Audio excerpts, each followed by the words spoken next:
और तलवार की नोक पर या एटम बॉम्ब के डर से कोई हमारे देश को झुकाना चाहे, दबाना चाहे, ये देश हमारा दबने वाला नहीं।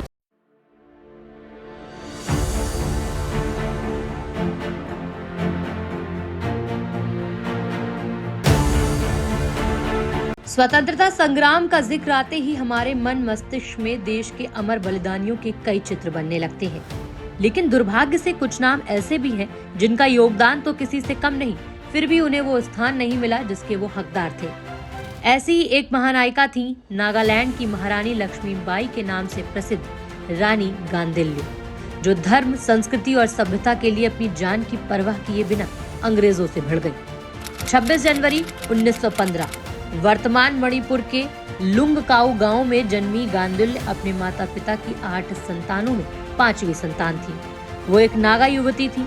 उन्हें राष्ट्र प्रेम और वनवासी हित की प्रेरणा अपने चचेरे भाई जादोनांग से विरासत में मिली थी, जो कि पहले ब्रिटिश फौज में सिपाही थे। जादोनांग कुछ समय ब्रिटिश फौज में रहे, पर अंग्रेजों का दमन और मणिपुर नागालैंड में ब्रिटिश फौज के साए तले ईसाई मिशनरियों के षड्यंत्र ने उनकी अंतरात्मा को झकझोर दिया। इसके बाद जादोनांग ने अपने हिराका नौजवानों की एक सेना बनाई और अंग्रेजों के खिलाफ गुरिल्ला युद्ध छेड़ दिया, जिसने अंग्रेजों का जीना हराम कर दिया। उसी वक्त मात्र 13 साल की उम्र में गांदिल्य जादोनांग की सेना में शामिल हो गई। 14 साल की अवस्था में गांदिल्य की टुकड़ी ने 100 से ज्यादा अंग्रेजी सैनिक मार गिराए, जिसके बाद अंग्रेज सैनिक भूखे भेड़ियों की तरह रानी गांदिल्य और उनके भाई जादोनांग के पीछे पड़ गए। इन्हें पकड़ने के लिए असम के गवर्नर ने असम राइफल्स की 3री और 4थी बटालियन रवाना की। कुछ समय में ही गांदिल्य के भाई और हेराका आंदोलन के जनक जादोनांग धोखे से पकड़े गए और अंग्रेजों ने उन्हें साल 1931 में फांसी दे दी। जादोनांग के बलिदान के बाद स्वतंत्रता की लड़ाई की प्रमुख गांदिल्य बनी। 16 फरवरी 1932 को उत्तरी कछार की पहाड़ियों और 18 मार्च 1932 को हांगराम गांव में गांदिल्य की गुरिल्ला फौज ने असम राइफल्स के छक्के छुड़ा दिए।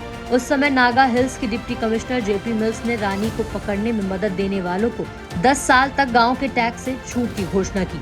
ऐसी घोषणा तत्कालीन असम के इतिहास में पहले कभी नहीं हुई। वहीं दूसरी ओर गांदिल्य की गुरिल्ला फौज में भर्ती होने के लिए नौजवान दूर दूर से आने लगे थे। गांदिल्य इस दौरान 2 मोर्चों पर लड़ रही थी।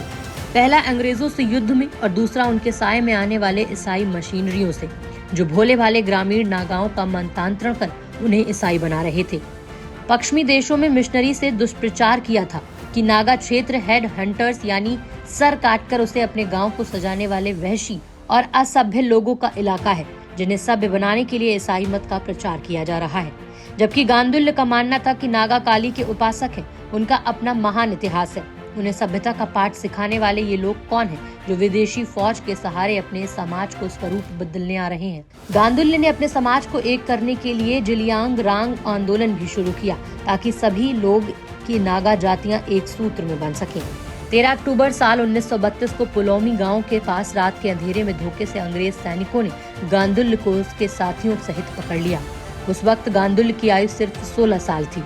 गांदिल्य को गिरफ्तार कर अंग्रेज सेना मणिपुर ले आई, जहां उन पर मुकदमे का नाटक किया गया और 10 महीने बाद गांदिल्य को अदालत ने आजीवन कारावास की सजा सुना दी।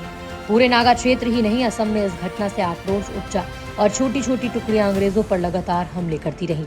लेकिन प्रभावी नेतृत्व के अभाव में नागाओं का ये स्वतंत्रता संग्राम अधिक लंबा नहीं चल पाया। 1933 से 1947 तक 14 वर्ष गांदिल्य ने गुवाहाटी, शिलोंग, आइजोल और तुरा की जेलों में बिताए। भारत में जब 1946 में स्वतंत्र भारत की अंतरिम सरकार बनी तो रानी गांदिल्य को जेल से मुक्त किया गया। 17 फरवरी 1933 को 78 वर्ष की आयु में उनका निधन हुआ। जनजातीय पद्धति के अनुसार उनका अंतिम संस्कार 29 फरवरी 1933 को हुआ। 24 अगस्त 2015 में प्रधानमंत्री नरेंद्र मोदी ने गांदिल्य को रानी मां कहकर संबोधित किया। इनके नाम पर एक स्त्री शक्ति पुरस्कार भी शुरू किया गया और भारतीय तटरक्षक दल के एक जहाज का नाम भी उनके नाम पर रखा गया। मां भारती के लिए अपना जीवन न्यौछावर कर देने वाले पूर्वोत्तर के गुमनाम सेनानियों को कोटि कोटि नमन।